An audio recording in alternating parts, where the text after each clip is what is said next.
All right. Good morning. I hope everyone's doing well this morning. I'm Greg Bovino, Customs and Border Protection Commander at Large for Minneapolis. I'll begin today's briefing, go through a few things, and then turn it over to my colleague, Mr. Marcos Charles. And at that time, after Mr. Charles is done, we'll take any questions that you may have. So operations continue unabated here in Minneapolis. Several illegal alien criminals taken off the streets yet again over the past 24 hours. Again, that is what we're here to do, and we're not going to be deterred in doing that. We are going to take these criminal illegal aliens off the street and make America a safer place, make Minneapolis a safer place. Again, that is why we're here. Let me detail a couple of illegal aliens we took off the streets over the past 24 hours that were walking our streets over those past 24 hours. Here's one, Mr. Carlos Gomez Acosta, charged with cocaine trafficking and a controlled substance violation. This is an interesting one because this individual was what we would term as a golf, which is a getaway across the border. This individual crossed the border and was a getaway. More than likely, over those past 4 years when we had millions crossing the border unabated. This is what we get in our communities. What happens at the border does not stay at the border. And then we have Lin Lee, an illegal alien from Red China. This individual is charged with child neglect and endangerment. Let me say that again, child neglect and endangerment and prostitution. An illegal alien walking the streets of Minneapolis. Now, we just talked children yesterday a little bit. Let's talk a little more since we've got an illegal alien we just took off the streets of Minneapolis that was someone engaged in child neglect and endangerment. Here in the U.S. Border Patrol, I will say unequivocally that we are experts in dealing with children. Let me say that again, experts in dealing with children. Not because we want to be, but because we have to be. Over those past 4 years, hundreds of thousands of children were trafficked across that border. Guess who they came into contact with? Sometimes who was the very first law enforcement agency or American citizen that they saw? U.S. Border Patrol, followed by our counterparts at Immigration and Customs Enforcement. We're definitely the experts at dealing with children, unfortunately. Hundreds of thousands under that last administration. Not to mention the 300,000 lost children, 300,000 plus lost children that were trafficked across that border. Now, when we've got the news media talking about children, I'd certainly love to hear more reporting on the 300,000 lost children. How about the 14 that we recovered at that pot farm a few months ago in Camarillo, California? The 14 lost children trafficked across the border that were found working illegally on a pot farm in California. Very little reporting from the Minneapolis news media here. I didn't really hear much from you guys. And then some of the more heinous crimes against children that are trafficked across the border that ICE and Border Patrol saw daily back when that border was out of control over those past 4 years. I'll detail one for you, folks, that's truly heinous. Border Patrol agents there in the El Centro sector encountered a young child, was approximately 3 years of age. The child appeared to be drugged, not with his parents, with strangers. Agents managed to wake the child up after doing what is known as a sternum rub, which is a technique to wake someone up that may be induced by drugs. As the child woke up, we understood the child's parents were not with him, and medical examination saw that this child had non-surgical sutures in his abdomen. Let me say that again.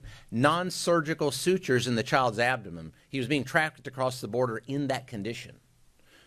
That's not an isolated event with the U.S. Border Patrol or ICE. We saw that many, many times. Drug children coming across the border, and guess what? Other than a couple of news outlets, I believe News Nation and Fox reported, nobody else would. Nothing on a child with non-surgical sutures in his abdomen, and nobody knows why. Now, the 5-year-old yesterday, some of you had questions on the 5-year-old yesterday. That 5-year-old remains with his family.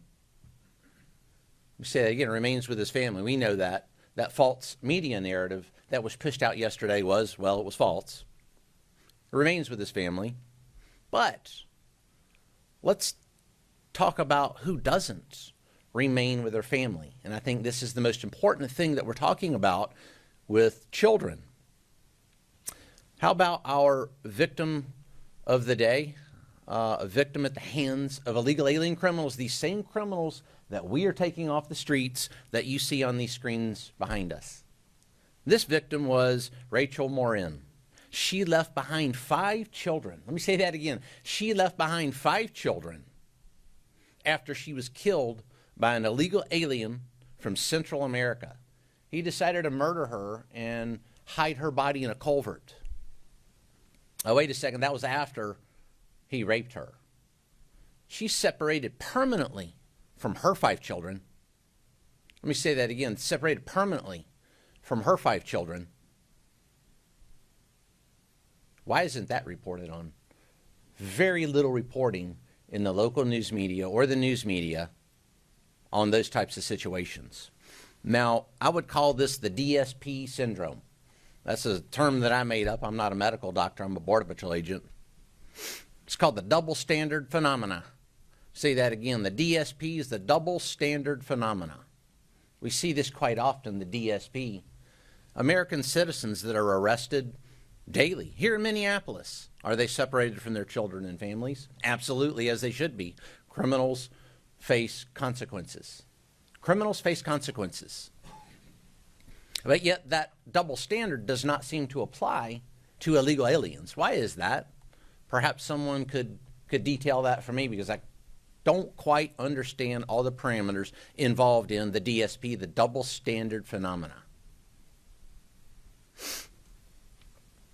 So, as we continue this mission here in Minneapolis, we will continue to take these bad people, bad things off the streets, despite the DSP, the double standard phenomena, despite the false narrative reporting by many news media outlets.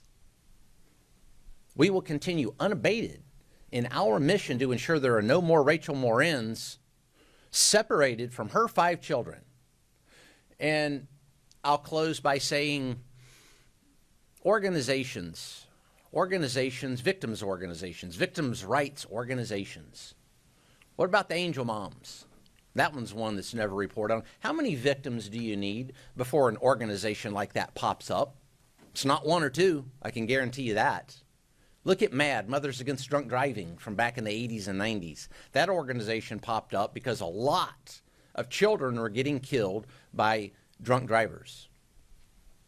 Well, what about the angel moms now? How many victims of illegal aliens that should not be here in the United States are causing family separation for American citizens that's not reported on by most news media outlets? How many does it take? I'd like to ask, excuse me, PBS or CNN or any of the other outlets, how many? How many does it take? I'd love that question. There's another phenomena there. I would love that question answered. But the fact of the matter is we do have angel moms, a lot of them, unfortunately. It's very heartbreaking to meet them, although they're not reported on very much. Heartbreaking. But we're here to ensure there are no more angel moms. We don't want more angel moms, and that's why Marcos and I are here, U.S. Border Patrol, ICE, and those allied law enforcement teams. We're going to take, again, these criminal aliens off the streets that you see behind us and that I've shown you this morning. We're going to take them off the streets wholesale. It's on. We won't quit. Thank you for your time this morning. I'll introduce Mr. Marcos Charles. Marcos? Good morning. Thanks, Commander Bovino. Thank you all for being here to get the real facts of what ICE federal partners are doing in the Twin Cities. For us, every day is about public safety, not politics. It's a shame to see politicians and activists spreading fear in their own communities by creating a false narrative about what we do and who we are and who we arrest. The media and political activists have tried to deceive the American public about ICE and our operations. Yet again, they have failed, but the truth matters, and I'm here to tell you the truth about what we do. This week, ICRO conducted targeted enforcement operation to arrest Adrian Alexander Conejo Arias, an illegal alien who was released back into the interior of the United States by the previous administration. When officers approached Conejo Arias, he and his child were in a vehicle. Arias fled from law enforcement on foot, abandoning his child in the middle of winter in a vehicle. One of our officers stayed behind with that child while other officers apprehended his father. After conducting the arrest, my officers stayed with the child. They cared for him, took him to get something to eat from a drive-through restaurant, and spent hours ensuring he was taken care of. Again, my officers did that, not his father. My officers did everything they could to reunite him with his family. Tragically, when we approached the door of his residence, the people inside refused to take him in and open the door. Let me say it again. They saw the young boy and they refused to open the door and take him back. This is the human side of the job that my officers do. They are family men and women. They have children of their own. They sacrifice everything for their families. I know for a fact that they were heartbroken to see the child's own family leave him behind. Fortunately, Conejo Arias eventually requested that his child stay with him. We do everything in our power not to separate families. So they took him back together to Minneapolis, here to the city, to the ICE facility for processing, and now they are being well cared for at a family residential center, pending their immigration proceedings. This is the real face of ICE, ERO, Border Patrol, and our allied partners. The media doesn't know our officers, we do. My officers do the right thing no matter how difficult or how long it takes throughout the day. Let me debunk a couple more lies. Conejo Arias was not walking to school with his child, and we did not target the child. Arias fled from law enforcement officers and left his child behind. Again, middle of winter, in a car. We will enforce the law as it's written, but we will go above and beyond to reunite families because that is who we are. I also want to clarify the recent arrests of the ringleaders of the city's church riots. Federal law protects the freedom of religion and the right to worship without interference. What these agitators did was not a peaceful protest. They rioted at church services. They screamed and harassed children. They denied Minnesotans the ability to worship peacefully. Again, this was not a peaceful protest. You don't go in front up to a child and yell at them. That is not a peaceful protest. I've been in law enforcement for 33 years now, and this is the first time I've ever seen a protest in a church where they're harassing individuals trying to peacefully worship. It's disturbing to know that these individuals would target sacred spaces and viciously harass innocent families. Sacred spaces must be respected. While I cannot speak to ongoing investigations and prosecutions, I can say that ICE, DHS, and the Department of Justice are wholly committed to maintaining public safety and the rule of law. That is why we are here today. I am calling on everyone, politicians, the media, and activists to put an end to the dangerous, irresponsible rhetoric once and for all. You are pitting communities against federal law enforcement, and you are pitting neighbor against neighbor in Minnesota.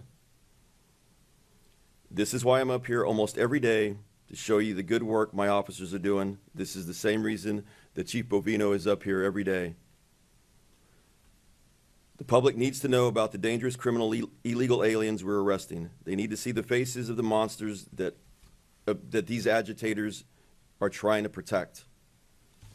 Yesterday, we arrested the following individuals. Jose Ocampo Leon, a criminal illegal alien from Mexico, convicted of sexual conduct with a child under 16. Also up on these.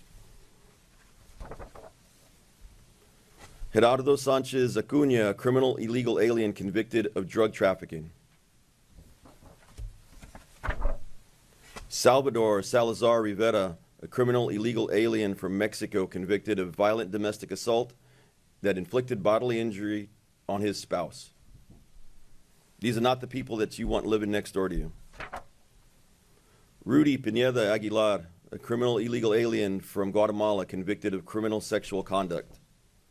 Not the people you want living by your schools.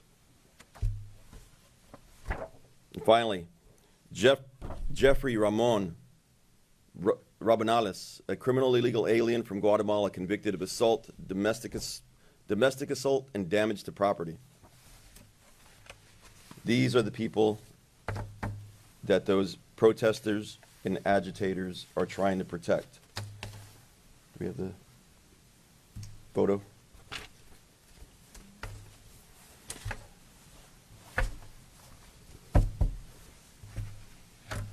Moments ago, a group of agitators, a U-Haul van filled with shields. Oh, it's not coming up. We'll get the photo up. All right. Shields and gear decided to come over here to the Whipple building and block traffic. They are currently trying to impede us from getting out of the building and going and do our mission. I'll tell you right now, they're going to fail. Because no matter what they put up in front of us, we are here to do a job to protect this community, to protect Minnesotans, and to keep the criminal legal aliens off the street and put them where they belong, back into detention, and remove them from this country. Thank you, guys. Take questions now. All right, we'll start from here and we'll go down. Everyone will get questions. Okay, appreciate you taking our questions. You talked about specifically 5 of the people or so that were up on the slides. For people that are just watching this and just see faces on the slides and no names and just the country they're from and the fence, how do you build trust in the community with some that might be skeptical when they don't know who these people are and don't know everything about the people that you're taking into custody? We're relying on you guys to put that message out. We put these slides up for you so you can get the message out to the public of the good work that our men and women are doing. Can I just follow up real quick? Sure. The people that you've taken into custody, you talk about the worst of the worst that you call them. What about the other people? Are you taking people into custody that don't have criminal past, like the people you've talked about? Are there people that are going through the green card process, the asylum process? Are those people being detained now too during the surge? I will tell you this.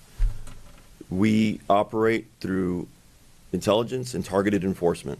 We are looking for certain individuals. As we are looking for these individuals, if there is somebody that is illegally in the country and amenable to removal from this country, we will arrest them. So some may not have a criminal past, a violent criminal past. Like Correct. You're putting Correct. those people into custody too. Yeah, because every day that they're here, they are committing a crime. They may have been here 20 years, but that means for the last 20 years, they have failed to do it the right way. And every day that they're here, they are here illegally in the United States. Now, we are not targeting those individuals, but if we come across those individuals in the course of our duties, we will arrest them. All right, next question. Yesterday, Minnesota's corrections commissioner shared videos of inmates being transferred, handed over to federal agents, and he says he can't find a single case where the DOC failed to honor the ICE detainers when someone finishes their in-custody state prison term. And he also says that you are overcounting the number of non-citizens that are in state custody by 1,000. I'm wondering if you can address those discrepancies between what you guys have said in these press conferences and what the state commissioner of corrections said yesterday. Yeah, I clarified that yesterday by saying that the Department of Corrections for the state of Minnesota does cooperate. They hand people over at the end of their sentence, and we take them into custody. The numbers that we put out aren't, when I say the state of Minnesota, I'm not talking about just the Department of Corrections. I'm talking throughout the state, counties, any municipalities that may be holding people. So he did say that there are about 207 in prison and 94 in county jails to make 301 total. I believe the numbers you guys were giving were more like 1,300. So what's the discrepancy? The discrepancy is that he's Department of Corrections and we're Immigration Customs Enforcement with better databases than he has as far as who are out in custody. In the state custody, though, in county custody? And throughout the United States. So the numbers I gave you were for Minnesota, correct. But our stats, our detainers are the ones that we count. We don't go into DOC data and count their data. It's not our data. Our data shows that we have over 1,300 In Minnesota. in Minnesota. Next question? Just a few questions on the 5-year-old, and I'll rattle them off quickly, and I'll repeat them if need be. Does the father have a criminal record? What charges was he arrested on? What's the son's legal status and immigration history? And what can you tell us about any ICE interactions with the mother, as well as her legal status and immigration history? That was pretty fast. Can you? Yeah. Okay. Let's start with the first one. Does the father actually have a criminal record? And if so, what charges was he arrested on? I will have to get back to you with any of this in-depth criminal history, but he was in the United States illegally, and I believe he'd been ordered removed. I'm from the AP. Your press people do have my contact Yep. information. What's the son's legal status and immigration history? The family came across as a family unit illegally a few years back. I can't get the date off the top of my head. Can you tell us anything about ICE's interactions with the mother, as well as her legal status and immigration history? We have not encountered the mother as of this time. My question's for the commander, just given portions of your remarks, sir, and we appreciate you taking questions very much. Of course. Maggie Vespa from NBC News. We have reported multiple times in depth, quoting DHS's statements, saying that Liam Ramos is being held with his father in Texas. With that context in mind, we still have people saying that they're outraged at the idea of little kids being held in custody at all. So what do you say to those people, and what kinds of conditions are young children being held in? As far as that family has not been separated, so it goes back. I said we reported that. Yes. So even with that in mind, he's in custody, being detained in Texas with his dad. Yes, with his dad. So that goes back to exactly what I just said. Is many American citizens are separated when they're arrested, say by Minneapolis Police Department or any other police department. They are separated from their children when they're arrested. So take a look at what's happening here with this particular case. They're not being separated. That child is in the least restrictive setting possible. When I say that we're experts, both Border Patrol and ICE, in dealing with immigration cases that involve children, probably the most experienced anywhere in the United States by any domestic law enforcement agency. I know that in my particular Border Patrol sector, that saw thousands of individuals coming across the border during that last administration, including hundreds of children. I remember our agents in the back parking lot playing soccer matches with those children in the back parking lot. I challenge any other law enforcement agency anywhere nationwide to show me the fantastic care that ICE and U.S. Border Patrol provide children. Don't come across the border illegally, especially don't commit crimes, or there will be consequences. And American citizens face it. So, the law is fair and firm. If I may follow up, you said he's with his family. Another way of looking at that might be that we don't imprison or detain American children, penalizing them for the actions of their parents. So what do you say to those who are troubled by the contrast? They see a child in custody. American kids don't endure that. Well, I don't think there's a contrast, and the child could be without his parents somewhere, perhaps in social services care somewhere, and that's what we see oftentimes by children that are trafficked across the border. It's heartbreaking. They're not with any family. They're with social services or Office of Refugee and Resettlement. So the child is in the least restrictive setting with a family member. I don't think it gets any better than that. And as far as the care, the best care that I've seen is ICE, U.S. Border Patrol, and the way we treat those illegal aliens that come across the border. Can you give any details as to what that facility is like? What's the kid's life like? I'll let Marcos talk about it. It's an ICE facility, not a Border Patrol facility, sir. So our family residential centers, I had the privilege of working in one back in 2015. So I can tell you firsthand, they get top-notch care. They have medical care. The food is good. They have learning services. They have church services available. They have recreation. They have special caregivers to see to the needs of the children and the mothers or families that are there. It's better. Honestly, it's better than social services. So, I mean, like if we sent a kid to DSS, it'd be way worse off than being there with their parents in an FRC. All right. Appreciate the That's all the answer. questions. Thank you, guys.